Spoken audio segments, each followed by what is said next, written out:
¿Qué tal, amigas y amigos? Muy buenas tardes y bienvenidos a este programa En Tu Camino. Este programa llega a ti gracias a nuestro productor Sergio Enríquez Morín y a quienes están en los controles, que en este caso es Luis Gerardo Tobón Mejía. Y hoy es miércoles de psicología, y por lo tanto tenemos a un invitado muy especial. Ya ha estado con nosotros Alan Cid, que es psicoterapeuta y grafólogo. ¿Qué tal, Alan? ¿Cómo estás? Bienvenido. Muy bien, padre. Muchísimas gracias por la invitación. Muy contento de regresar. Bueno, y a mí me da gusto saber que vas creciendo, desarrollándote en el área profesional y también en el área familiar, pero todavía no te toca un dolor de cabeza, dicen algunos papás, porque tu hijo todavía no llega a la edad de la adolescencia, ¿verdad? Así es. ¿Qué es lo que pasa con los niños cuando llega a esta etapa? Se preguntan los papás. Ayúdeme a comprenderlo porque parece que está en contra de todo, se vuelve rebelde, no se quiere levantar, todo le cae mal. ¿Qué es lo que pasa en la adolescencia? Hay cambios físicos, pero también hay cambios emocionales y psicológicos. Así es, hay cambios en todos los aspectos de la vida. ¿Por qué es tan complicado poder comprender a un adolescente? Porque vive en una conflictiva particular. Porque no es niño, pero tampoco es adulto. Pero de repente hay cosas de adulto que ya hace. Como por ejemplo, ya a nivel sexual, ya es un adulto. Quiere decir que ese niño que sentía gusto por la maestra, ahora ya es un adolescente que podría tener relaciones con la maestra o con cualquiera de su edad y ahora ya puede embarazar. Entonces es una etapa en la cual el cuerpo del adolescente ya empieza a presentar funciones de adulto, pero cómo manejarlas cuando en esa edad todavía no saben cómo. Entonces pasan por una serie de conflictos. El otro de los principales conflictos del adolescente es la identidad. Es una etapa donde todavía no se sabe quiénes son.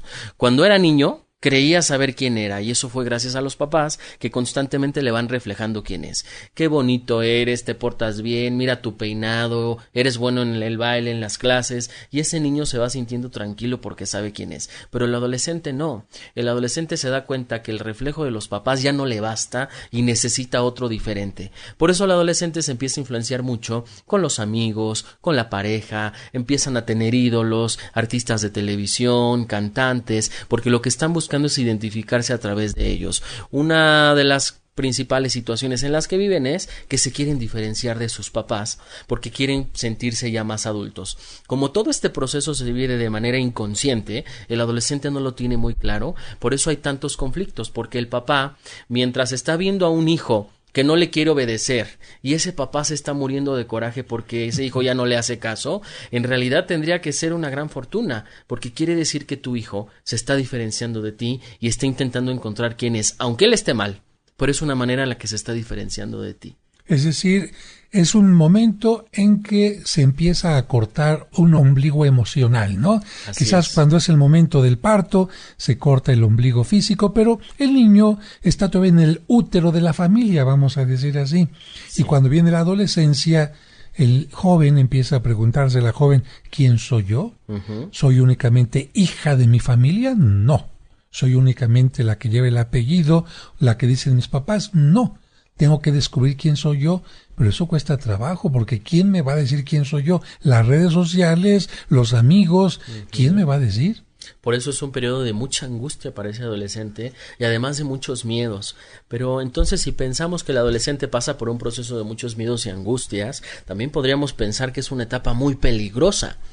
Porque si ese adolescente no sabe quién es y se junta en un grupo de chavos que toman y que algo que los identifica es el alcohol y emborracharse. Hace poco tuve el caso de un paciente que entre los puros adolescentes, puros de 15 años, descubrieron que hay un jarabe para la tos que mezclado con el alcohol hace efectos como de una droga. Entonces se encontraron los papás en los cajones muchísimos botes de jarabe vacíos. Entonces este adolescente, para poderse identificar con sus pares y poder ser reconocido y admirado, acepta beber ese tipo de cosas, pues para saber quién es. Por eso creemos que es una etapa de mucho riesgo, donde por eso si empiezan a manejar a altas velocidades, están en contacto con las drogas, la sexualidad está completamente desbocada, porque es una edad donde la libido la podemos considerar que está muchísimo más despierta, pero con la gran dificultad de que no saben cómo manejarlas. Puede haber adolescentes que vivan aterrados de su sexualidad, y entonces la van a poner poner en otro lugar.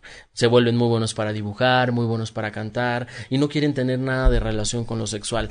Pero en el extremo nos encontramos un adolescente sumamente promiscuo, que a toda fiesta a la que va tiene relaciones, que no se cuidan y al no cuidarse ponen en riesgo completamente su vida, enfermedades de transmisión sexual, de un embarazo no deseado. Es tan importante la presencia de los papás, pero también considero que es muy importante que este proceso esté acompañado por un proceso terapéutico donde existe un profesional que pueda escuchar esas denuncias y las pueda traducir. Un ejemplo, unos papás angustiados llegan a la consulta diciendo: mi hijo pone su foto de perfil, se pone él y con sus manos hace una expresión como si se estuviera drogando. Y entonces cuando platico con su hijo, lo que él está haciendo es que sabe que algo que les angustia a los papás es que él haga eso, pero cuando no le dan permisos él pone la fotografía. Entonces nos damos cuenta que no es algo de lo cual los tenemos que alarmar cuando él hace eso de la fotografía, sino que es una manera de revelarse a los papás. Y con esa actitud, cuando los papás la comprenden de dónde vienen, pueden tener un mejor abordaje en su hijo. A ver, entonces, qué difícil para algún papá o alguna mamá que nos esté escuchando, porque entonces diría, ¿y qué tendría yo que hacer para conocer quién es mi hijo? Porque a lo mejor mi hijo es la idea que yo tengo, o el ideal que yo tengo, pero realmente ¿quién es mi hijo? ¿Quién es mi hija? ¿Cómo le hago para acercarme si cuando le pregunto ¿qué te pasa? Nada. ¿Cómo te fue? Bien. ¿Te pasa algo? No. ¿Cómo lo conozco? Uh-huh. Y creo que la duda de cómo lo conozco es muy normal porque ni siquiera él sabe quién es. Entonces yo creo que algo muy interesante que puede ayudar a los adolescentes es, como papás, ayudarles a encontrar, por ejemplo, un deporte que vean que a ellos les puede causar mucho interés. Eso es una manera en la que el adolescente se puede encontrar. Puede ser un deporte o puede ser algo relacionado al arte, algo en el cual se den cuenta que su hijo tiene mucho potencial o que le gusta mucho y le llama la atención. Ahí es donde él se puede encontrar mucho. Entonces hay que buscar muy bien el timing en el cual hay que acercarse al hijo adolescente, porque es cierto, tiene periodos en los cuales no habla, no se contacta con el exterior, no quiere decir nada, pero por ahí hay momentos donde está de muy buen humor y suelta bastante información y va diciendo muchas cosas. La adolescencia se considera un proceso patológico normal. Entonces queremos decir que la mente sufre toda una patología, pero que se sustenta en algo normal, porque sabemos que es una etapa que va a morir. Ya empiezan a llegar las llamadas y la señora Rosa Martínez nos pregunta que quiénes son más difíciles. Pues yo creo que no se puede generalizar, pero bueno, te hago la pregunta, que quiénes son más difíciles en su adolescencia, los hombres o las mujeres. Yo creo que los dos, pero con conflictivas diferentes. Creo que una de las grandes complicaciones de la adolescente mujer es que de repente se despierta y tiene un cuerpo que no pidió. A esa etapa se le llama arribo del cuerpo. Se da cuenta que tiene unos pechos, que tiene pompas, que tiene unas piernas más largas, que tiene vello, y una de las grandes angustias de la mujercita adolescente es mostrarse muy bonita para el grupo. Entonces imaginemos un adolescente con sobrepeso o un adolescente con problemas y trastornos de la alimentación. Entonces creo que una de las grandes angustias de las adolescentes mujeres es verse demasiado bonitas o guapas para no ser criticadas por el grupo. Y una de las angustias también muy particulares del hombre tiene que ver con la inteligencia, con ese adolescente hombre que se quiere sentir muy sabio, que todo sabe, que no necesita que nadie le enseñe nada. Y bueno, por esa misma angustia se meten en muchos conflictos porque no es una edad donde sepan todavía muchas cosas. Nos pregunta aquí el señor Jorge Romero que sí es cierto que las mujeres maduran más rápido que los hombres, que porque él tiene una hija y un hijo más o menos de la misma edad, se llevan por un año, pero que ella, aunque es un año menor, parece que es más madura. Yo creo que hay casos en los que sí y también casos en los que no. Creo que va funcionando diferente. Lo que sí creo es que la mente del hombre y la mujer van teniendo funciones muy distintas y van poniendo el ojo del interés en cosas diferentes. Lo podemos ver en una relación de pareja, ¿no? Mientras la mujer está muchísimo más pendiente en los detalles, de repente está más pendiente en el hogar, en cosas que haya, pues el hombre está más pendiente en la parte proveedora, en trabajar, en cómo va a obtener más ingresos. Con eso nos damos cuenta que cada quien pone su mente en lugares diferentes, pero que si exista casos donde la maduración es mayor en mujeres, habrá otros en los que no. Bueno, aunque algunas personas ven la adolescencia como un problema, como nos está ayudando a reflexionar Alan, la adolescencia en realidad es una bendición porque el joven está empezando a descubrir quién es, está empezando a independizarse emocionalmente de los padres y por lo tanto esto significa que está madurando. Esto evidentemente que no es malo, pero sí cuesta trabajo entenderlo porque tenía un comportamiento distinto y ahora actúa distinto porque tiene otros intereses, tiene otra manera de ver la vida, otro cuerpo incluso, y está en otra circunstancia también distinta a la de la primaria, porque incluso en la secundaria ya hay otro tipo de materias. Pero, Alan, te voy a hacer una pregunta ya directamente acerca de tu profesión, porque hemos hablado en general de la adolescencia. Sin embargo, tú como médico, como especialista en esta área, tienes jóvenes o padres de familia que llegan a tu consultorio y llegan a resolver un problema. ¿Cuáles son los problemas que más frecuentemente tratan contigo? O bien, háblanos de un caso. No se dicen los nombres de las personas, evidentemente, pero el caso nos ayuda a tratar de entender a los jóvenes en esta etapa. Ok, atiendo niños, adolescentes y adultos. Cada terapia de pareja también, depende cada estructura que viene a la consulta, se plantea un tratamiento diferente. Si tuviéramos que hablar de adolescentes, y vamos a meternos en un caso de adolescentes, creo que uno de los casos más graves sería el de un adolescente de 13 años que empieza en el mundo del alcohol y que lleva aproximadamente 10 borracheras. Las borracheras ya no son con amigos, son dentro de su habitación, completamente solo, toma botellas de la cava de los papás y se han encontrado varios momentos donde toma.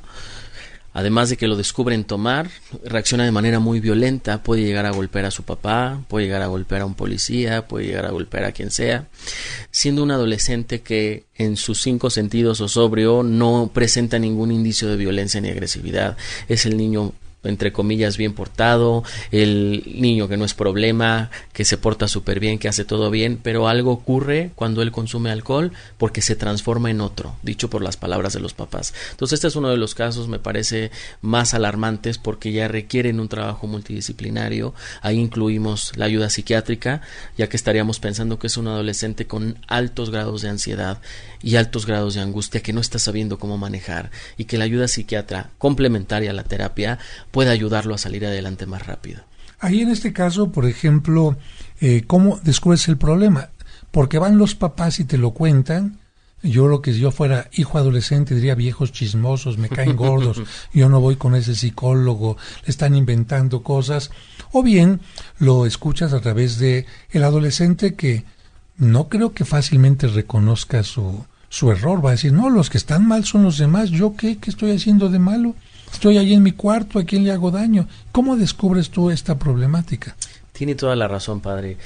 Lo complicado de trabajar con los adolescentes es eso, que ellos de alguna manera van sintiendo que el tema del alcohol es visto como algo malo de sus papás y no se dan cuenta ellos, pues, qué les está pasando. Lo primero que hago es, el trabajo se hace una sesión con los papás y otra con el hijo, asistiendo en total 2 veces por semana. Depende qué vaya sucediendo, se pueden disminuir o aumentar las sesiones, pero en la sesión del adolescente solo, lo primero es explicarle cuál es mi lugar. Mi lugar no es el de un papá ni el de una mamá. Mi lugar es decirle que cuando él consume alcohol, me da la impresión que está obteniendo una ganancia a través de él, que yo no lo vería como malo el alcohol, sino más bien veo que hay algo que le está rellenando a él, y que mi trabajo no es regañarlo, juzgarlo, tampoco favorecer la conducta, pero tampoco decirle que lo deje de hacer. Mi trabajo particularmente es ayudarle a entender por qué lo está haciendo. Cuando el adolescente se da cuenta que me coloco en ese lugar, se da cuenta que no está siendo juzgado, que lo que él me cuenta en la sesión no será platicado hacia los padres, y entonces él se da cuenta que en ese espacio yo le voy ayudando a interpretar cómo está funcionando su mente con ese conflicto. Y podemos llegar a conclusiones como, por ejemplo, me doy cuenta que cuando tú tomas te sientes muy libre. Y me parece que es una etapa muy normal de tu adolescencia, creer que tienes la libertad total y sentimientos de omnipotencia donde tú puedes todo, tú haces todo y no va a haber consecuencias, y creo que es una fantasía de tu mente adolescente que te está jugando pues una mala jugada, porque en el alcohol te sientes muy libre, pero en la realidad cada que tomas tienes consecuencias muy graves. Tus papás se enojan contigo, ya no te dejan salir, desconfían completamente de ti, si tenías planes con tus amigos ya no los tienes. Entonces, cuando el adolescente se da cuenta desde qué lugar está consumiendo el alcohol y se puede comprender, él va sintiendo alivio, porque ojalá fuera un tema de decirle ya no tomes y ya. No, esto va más profundo, quiere decir que él presenta angustias muy particulares que con el alcohol la calman. Mi trabajo es ayudarle a entender cuáles son esas angustias que él está calmando en el alcohol. Es decir, que el alcohol está respondiendo a una necesidad. Así es. Ahora, actualmente se acostumbra mucho decir, está llenando una grieta que tiene, ¿no? Hay que buscar cuál es esa grieta para corregirla, y corrigiendo la grieta, lo del alcohol se corregirá inmediatamente. En cambio, si simplemente quitamos las botellas, lo encerramos en un grupo, en una granja o lo que sea, la grieta va a seguir ahí, ¿no? Así es. Bien, nos preguntan aquí otra persona que nos pide que omitamos su nombre, que su hijo le comentó, es el señor el que nos hace la pregunta, que su hijo comenta que sus genitales son pequeños, que se imagina que es una persona que nunca va a ser un hombre completo. No sé a qué se refiere a esto, pero me imagino que los adolescentes también como que compiten con el tamaño de sus genitales, o tienen vergüenza, o piensan que ser hombre o tener éxito con las mujeres depende de esto. Así es.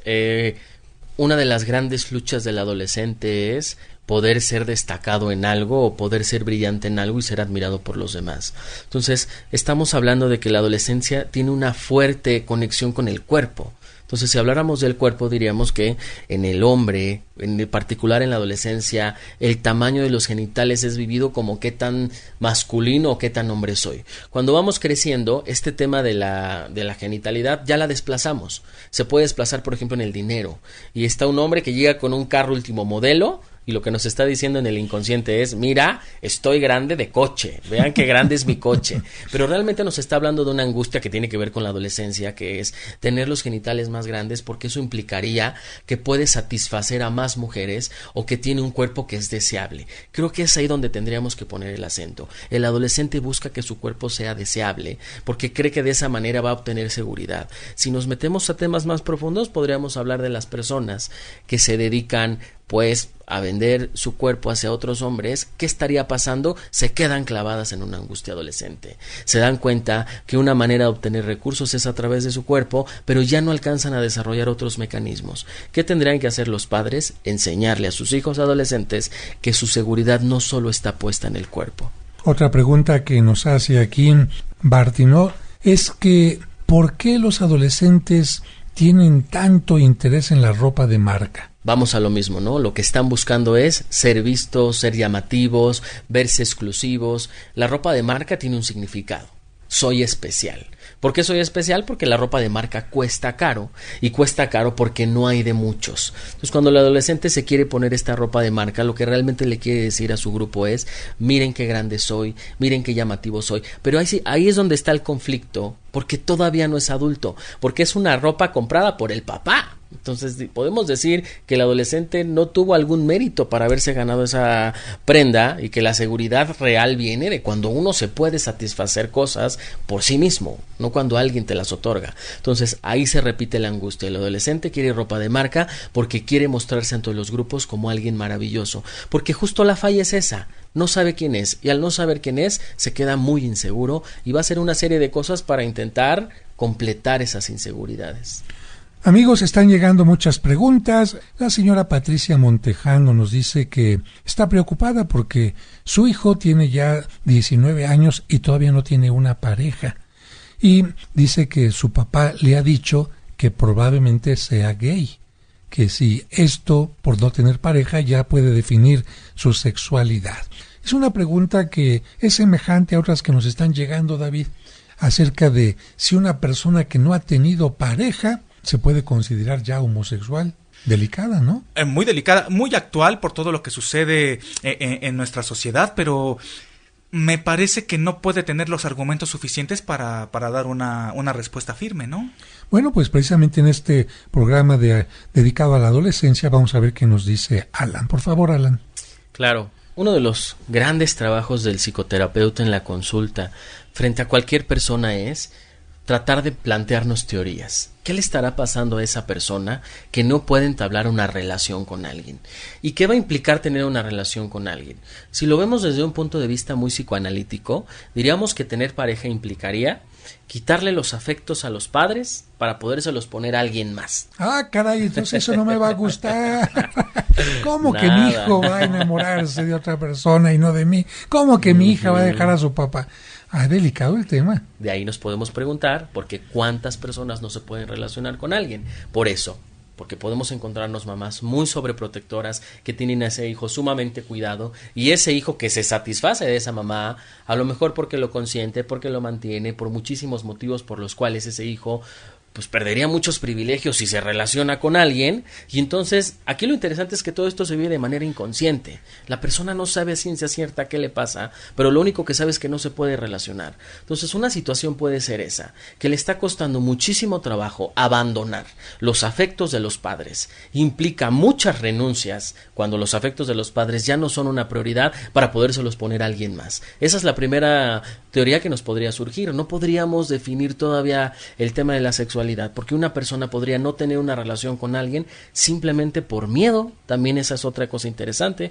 Cuando un adulto se queda en una posición muy infantilizada, pues le da mucho miedo la sexualidad, porque la sexualidad implicaría desear a otra persona y satisfacerse con ese deseo, y eso es algo que hacen los adultos, no el niño. Entonces también encontramos muchos adultos que se quedan instaurados en esa etapa infantil. Fíjate, podría ser que un joven pues tiene un poco de baja estima, no tiene confianza y a lo mejor se siente más seguro. Ya hemos hablado del tema de la seguridad del adolescente en su grupo, etcétera. Se siente más seguro con los compañeros y eso no significa que sea homosexual. Otra posibilidad sería que a lo mejor sí tiene pareja, pero no se las muestra a los papás porque claro, la mamá es muy criticona, es que mira, esa está muy gorda, esa es muy flaca, esa no es para ti, o alguna cosa así, ¿no? Así es. Sin duda se van a vivir una serie de angustias cuando hablemos de ese adolescente relacionándose con alguien más. Porque ¿qué se pone en juego? Ser atractivo. Y esa es una de las grandes angustias del adolescente. Entonces, una de las grandes recomendaciones a todas las mamás y papás de hijos adolescentes es que metan a sus hijos a clases de baile.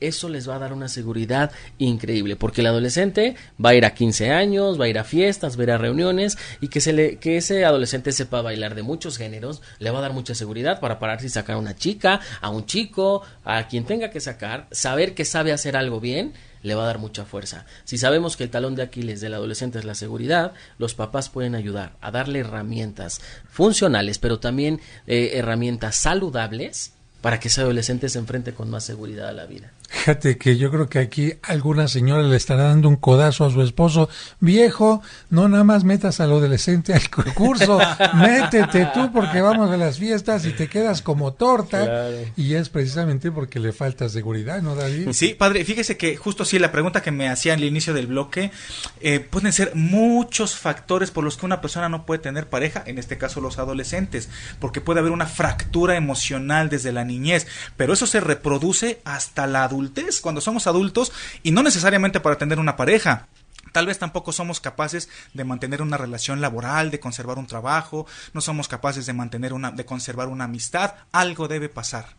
Me hiciste acordarme de un ejemplo de unos padres adolescentes que me dicen: Alan, pero íbamos tan bien con mi hijo, iban tan bien las sesiones, íbamos tan avanzados, y otra vez llegó y cometió algo, es que esto ya es mucho. Yo le decía, el objetivo de las sesiones a corto plazo es que ese adolescente tenga una adolescencia menos angustiante y que sepa qué es lo que le está pasando, y que ustedes como papás también, porque algo que puede lastimar al adolescente es la ignorancia del papá, y en esa ignorancia lastimarlo, atacarlo, ir en contra de lo que a él le gusta, ¿no? Pero sobre todo estamos trabajando una estructura saludable para la adultez, porque mientras el paciente es menor, es mucho más fácil el trabajo. Si nos vamos más atrás, un niño, es mucho más fácil trabajar con un niño que no tiene tantos mecanismos de defensa, que no tiene tanta todavía información en su mente, pero trabajar con una persona de la tercera edad en la consulta es una cosa muy compleja, ya que tienen sus ideas muy arraigadas y les cuesta trabajo cambiar. Entonces el objetivo de la terapia de los adolescentes y también de los niños es ayudarles a tener una estructura más saludable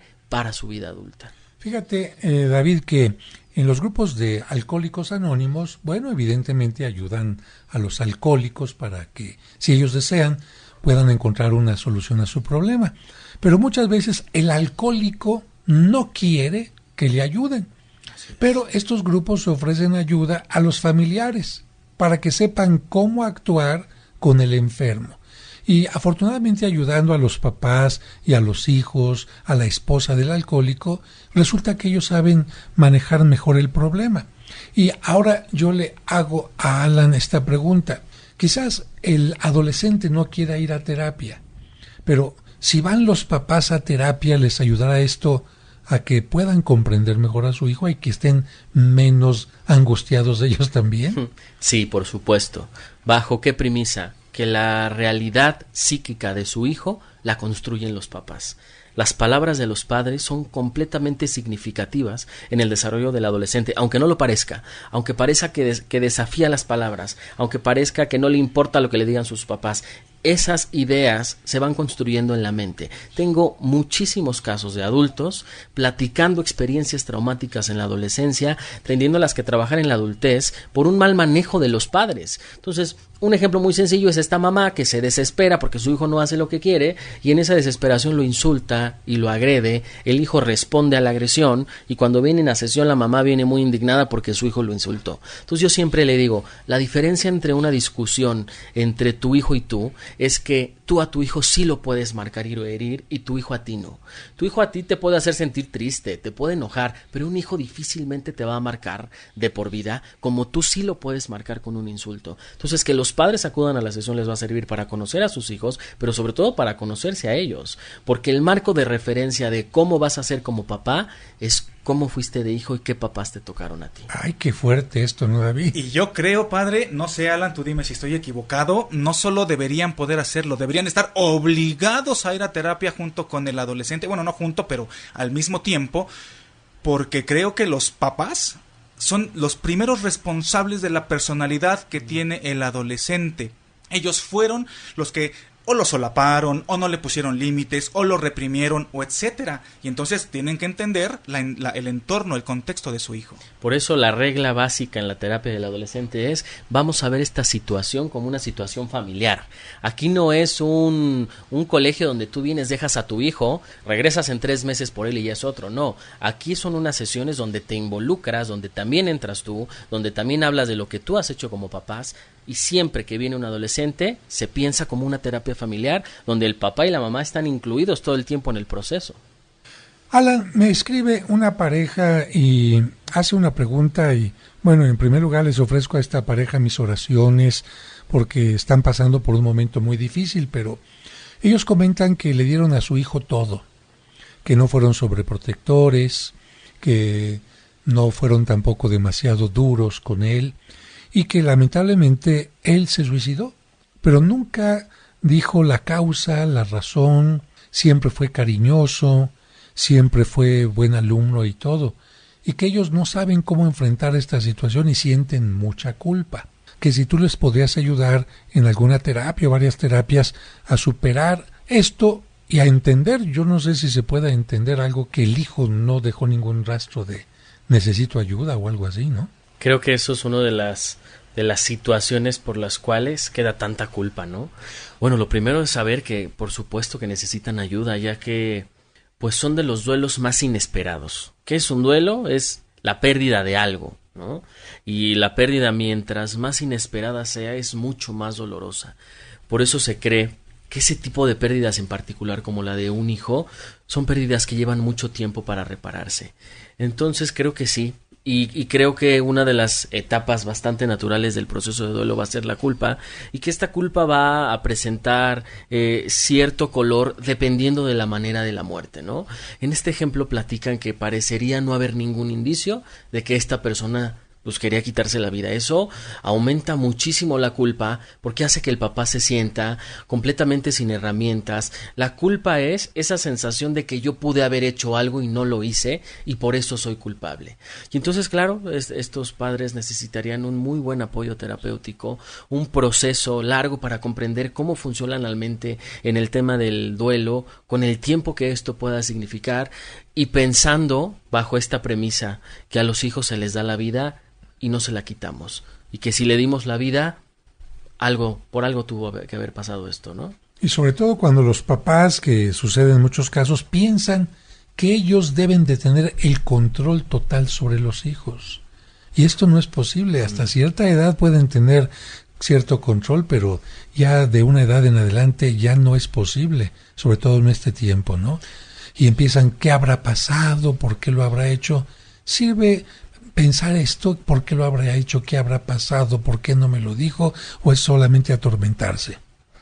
Yo creo que lo que buscamos a través de saber por qué pasó es calmar cierta angustia, ¿no? Entonces a mí me parecería más interesante analizar qué tipos de angustias hablan a través de esa pérdida o ese temor, ¿no? Porque tal parecería que si decimos, pues bueno, la persona se mató porque no le gustaba su cuerpo, esto nos va a causar algo de calma. Yo creo que sería muy importante que los padres conocieran por todas las etapas por las que van a pasar, y con esto nos queda un gran ejemplo que darle a todas las personas que nos están escuchando, que el adolescente se deprime, y a veces se deprime por cosas que desde la mirada del adulto no son tan importantes, pero vividas en el adolescente son de gran intensidad. Por ejemplo, ese adolescente que termina con su novia y que decide irse a tomar y se emborracha, y los papás lo atascan de castigos por haberse emborrachado, sin comprender muy en el fondo que esto fue una medida desesperada. El adolescente se angustia con mucha facilidad y se deprime, y al deprimirse no cuenta con las herramientas suficientes para salir adelante. Por eso existen herramientas como la grafología, que nos pueden ayudar a analizar dibujos y escritura de una persona para hacer una radiografía de la personalidad e identificar cómo se está sintiendo. Fíjate que ahora que tocas este tema de la grafología, y David, tú sabes que Alan es experto en grafología. Así es. Este estudio no es algo de simplemente show, como de repente en algunos programas quieren hacer, ¿no? A ver, vamos a adivinar cómo es esta persona, ¿y para qué?